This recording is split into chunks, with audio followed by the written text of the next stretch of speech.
Hey guys, it's your favorite hashtag, everyone's favorite, Randi O, Black, Educated, and Broke. And look at who I have beside me. Now I know one of these faces you guys probably are going to recognize immediately, like, oh my God, is that the Cynthia Bailey? Yes, kings and queens, it is. We have Queen Cynthia Bailey here today. But this gentleman, he is a remarkable man, and he will not go unnoticed, okay? This is Dr. Jan, okay? And Dr. Jan and Cynthia Bailey here, we are here at the Fibroid Awareness Brunch, okay? And the main thing about that, we're trying to bring awareness about fibroids, and I know personally in the African-American community runs very high risk. So I want to get with the doctor first, and we're going to get to, We'll get to Queen after that, all right? So Dr. Jan, so tell me a little bit about your field, your practice, and what you do exactly. So I had an organization called USA Clinics Group, and one of the service lines that we provide is fibroids disease treatment with a minimal invasive procedures called uterine fibroid embolization, an organization called USA Fibroids Center. Okay. And so this is something that you've probably been doing this for years. So this is for years your specialty? I'm a heart surgeon. I was originally a heart surgeon for 20 plus years, and 16 years ago we started USA Vein Clinics that grew up to USA Clinics Group with multiple divisions. Okay, and just the transition, what made you do that, just out of curiosity? I just wanted to scale the magic. You know, it's magical to stop Scale the heart. the magic. I love that. I love that. And just define, what do you mean by that, scale the magic? So doing a heart surgery is something amazing. You stop the heart, you fix it, and it works better than before. Yes. But it takes time, few hours. How many patients can you help? 1, 2, 3 a day max. But there were new minimal invasive procedures invented in the last 20 years, and we can help many patients. And it's much easier. Many doctors can do it. And now we have more than 100 offices in 20 states, 35 locations just in New York City. Oh, wow. All of them truly making a difference. All of them in inner cities, in the places where patients need the most need. And it's actually correspond to specialties of our physicians. Interventional radiologists, interventional cardiologists, cardiovascular surgeons. We like to make the biggest difference. Yes. Start from worst and finish with the best. I love that. Okay, you gotta get it going, doctor. I love that. I'm gonna go over to Queen Cynthia Bailey because I want to know, in regards to your impact in this and your involvement, where does it stem from? Well, I had fibroids. I suffered from fibroids for years. And the first time I ever heard of a fibroid was when I was pregnant with my daughter, Noelle. And at that time, this was some years ago, the Queen is a little older now. It's a sin now. But anyway, at the time, when it was brought to my attention, it was just pretty much like, oh, it's a fibroid, oh, you don't have to worry about it, oh, everything is fine. Yeah, downplaying it. So, yes, so I didn't really think anything else of it, to be honest. And then as I got older, over the years, it grew and then I started to have some issues. I was anemic, I was like just bloated. Okay. I was always on the celebrity baby bump list. Yeah. People were always I was hating on Cynthia, y'all, congratulating coming me for her. on my new child, and I wasn't pregnant. Not at all. I was pregnant with fibroids. So anyway, super heavy menstrual periods, like even from when I was 16. So like kind of your childhood was a part of this too. I had in school, severe cramps. It just was always an issue for me, but I thought it was normal. I was like, everybody's suffering like this, right? Like this is just part of like having your cycle. But what I learned as I did my research was I have fibroids. I started to have fibroids. Fibroids doesn't really have an age. You can start quite young. Okay. Start suffering from them. So I decided, you know what, this is my truth, this is my reality. I was on the Real Housewives of Atlanta for 11 consistently long, memorable, very memorable years. I fell in love with it, y'all. Like 50. Okay. And I decided that I wanted to share my fibroid journey with fans, because this is something that definitely impacts, mostly Black women. Yes. It really honestly does. And at the time, we were an all-Black ensemble cast.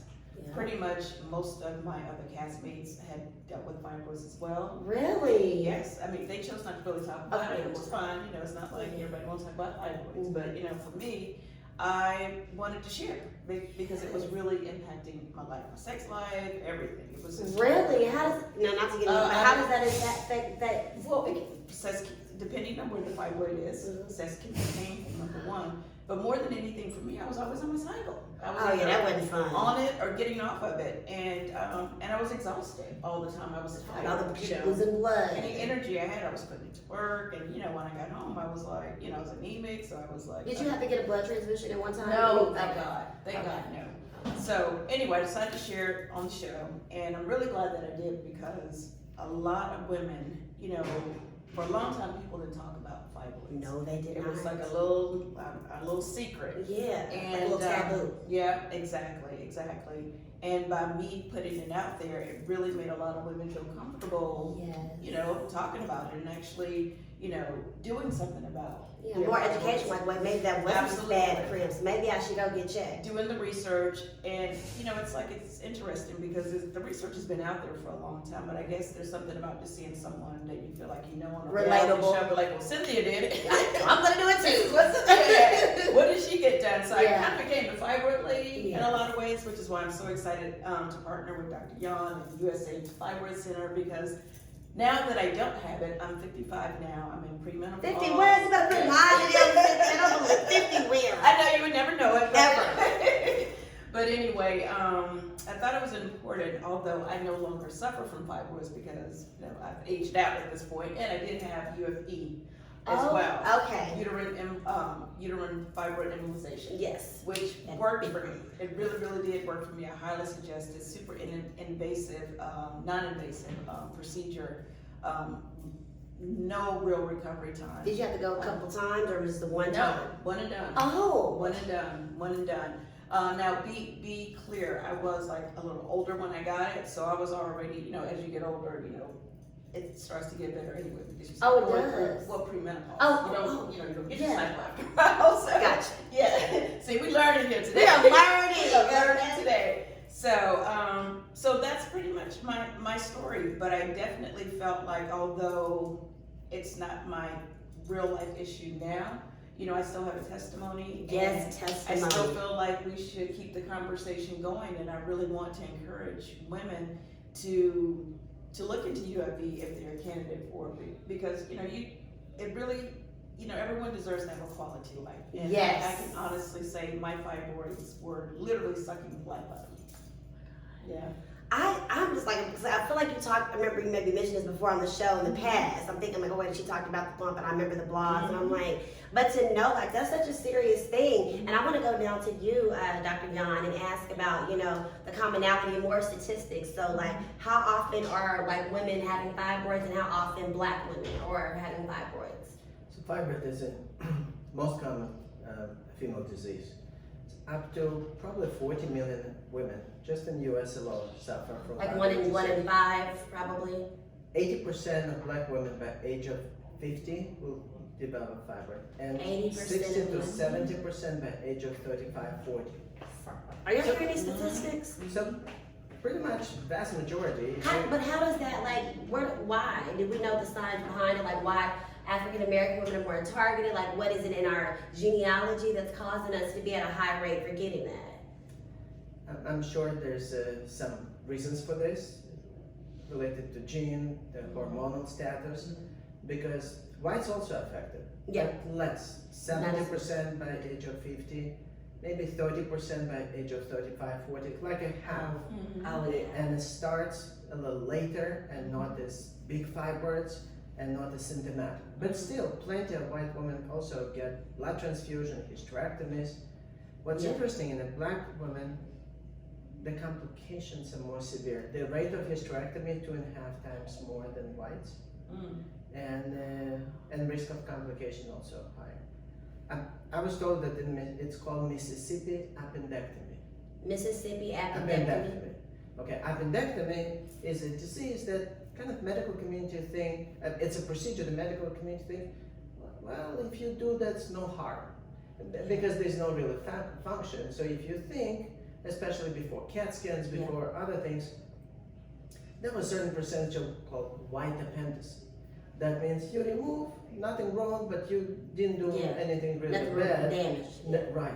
So to disregard this such important uterus is such important organ that basically gives life to generate the future humanity, and just say it's equal to appendix, that's unbelievable. But I believe that that's how people think. Just remove it. You don't need it. And so we have to re-inform, re-educate. And it's not just wound for children. It's also something that gives you pleasure. Orgasm is not the same. It's also holds bottom of the body. Everything else Essentially, holds. right? Yeah. So it's not benign. Oh, you don't need it. Just knock it out. Really? Yeah. You need it. Yeah. Very much need it. So I want to know then for that, because in my family, I just want to share personally, like my cousin, she suffered with fibroids. She's had a couple miscarriages. She had to have a blood transfusion. So for me, growing up seeing that, it made me feel like, oh my God, is this like the worst thing? Can I not have to have kids? My mom, she ended up having to have a hysterectomy, my aunt. So I just want to know, like, when should you go check, or when should you look? Like, what are the signs, just so we should know? It's a great question. So when someone plays down the significance of fibroids, that's wrong. Right. Because it's a killer. There's miscarriages. You know why? Fibroids. Yeah. Because they compete with the baby for blood and space, and fibroid disease is the number one reason for miscarriages. Fibroid is, wow. So there's no need to just downplay. Yeah, let's talk about it seriously. Maybe if you're a gynecologist and the only thing you have, when you have a Hummer, if you're a Hummer, you just see nails, right? So if you have a myomectomy, hysterectomy, kind of is someone 25 years old, so maybe we can wait. You're not going anywhere. I'll do the hysterectomy later.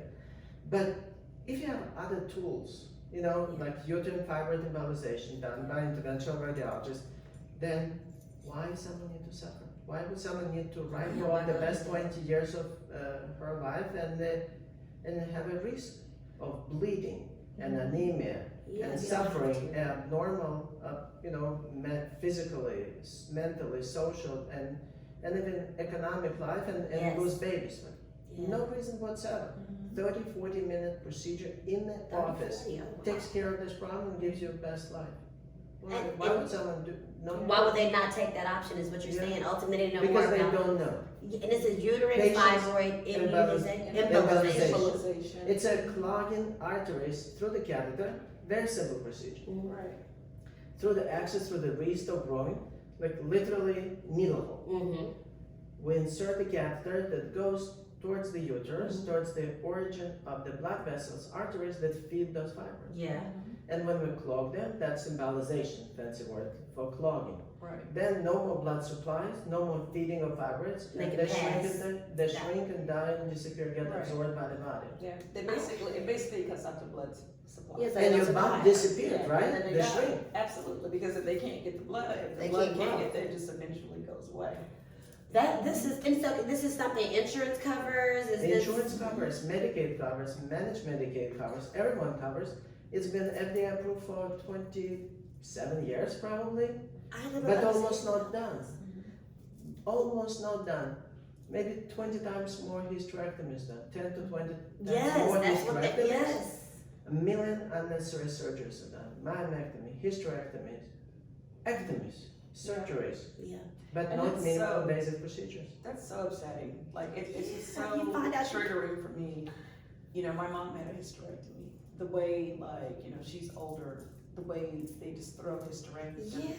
Has hysterectomy around. Like, oh, just get a hysterectomy. Like, it's like nothing. And I know that she's coming today, actually, Dr. Johnson. Oh, so nice. She wanted to come because she wanted to learn more about, what pretty much, happened with her fibroids and her having a hysterectomy. And I know it affected her in ways it still affected her. So it's something that I don't take lightly. Yeah. And I think it's just a shame that the doctors that can give patients the information, like, just right out the gate, they should immediately recommend to see if you're a candidate. Please go see if you're a candidate for UFE before they even say the word hysterectomy. Yes. Because it is a big deal. Like, who wants to have their uterus removed? I want to share this story. We have an Instagram called Talk About You. And it's Oh my God. fantastic. Sometimes we have thousands of people join us, Yeah. especially Cynthia Yeah. and very famous people join us there. So there was one woman, and people interact. Yeah. And there was a young girl in the bed crying. I had procedure two days ago, and I was like, Cheryl, what's going on? Who is this lady? We don't hurt people that much. Yeah. She was crying, weeping because she had hysterectomy 2 days ago, and she had, buyer's remorse, hysterectomy remorse. She was crying, and it just hurt my heart so much. You can't get We that back. cannot do it, and it's like, Oh my God. that's why we do it. That's why we do it. Like, why we have so many stores that people schedule hysterectomy, and then they Google, hysterectomy option, find us not from gynecologists, from our educational activities. Yeah. That, by the way, USA Fibroid Centers and Fibroid Fighters increased traffic more than 10 times on the internet just talking about fibroids. And we have so many near misses that patients almost had a fibroid hysterectomy, and they caught it like 2-3 days before they need to check in the hospital.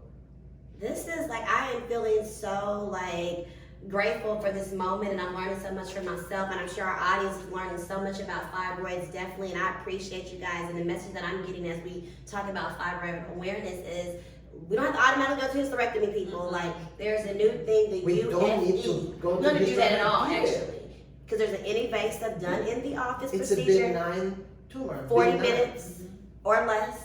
Yeah, so I'm loving it, guys. I just want to make sure we let everybody know how they can find out more information from you, Dr. Jan, and as well as from you, Miss Cynthia Bailey. So if you want to have a Cynthia's procedure, visualization, it's very simple. It's usafibroidcenters.com or fibroidfighters.org. usafibroidcenters.com and fibroidfighters.org. Those are places where you can find plenty of information. And USA Fibroid Centers, we have locations, more than 100 locations everywhere. And we're growing. And every patient, when I hear that we save from hysterectomy, it's a goosebump. That's magic. Yes. Yes, I love it. I'm thank you, Dr. Jan, so very much. I love your passion for this. And you guys can find me pretty much everywhere on my She IG. outside. I'm outside, Cynthia Bailey, Instagram, Twitter, Facebook, your TV, everywhere. With USA Fibroids Centers, I am a fibroid fighter and ambassador, and we're going to continue this fight to make sure that you guys, get the information, and I'm so excited to be a part of keeping this conversation going. And get a fibroid-free, beautiful, and happy life. Yes, you deserve Yes, it. that's Get your life back. I love that happy ending. So guys, we're gonna go ahead and get actually back into here and see the full Fibroid Awareness Brunch today. So make sure you keep it locked right here with Randi O on Black, Educated, and Broke. Thank you. Thank y'all very so much. very Thank you. much.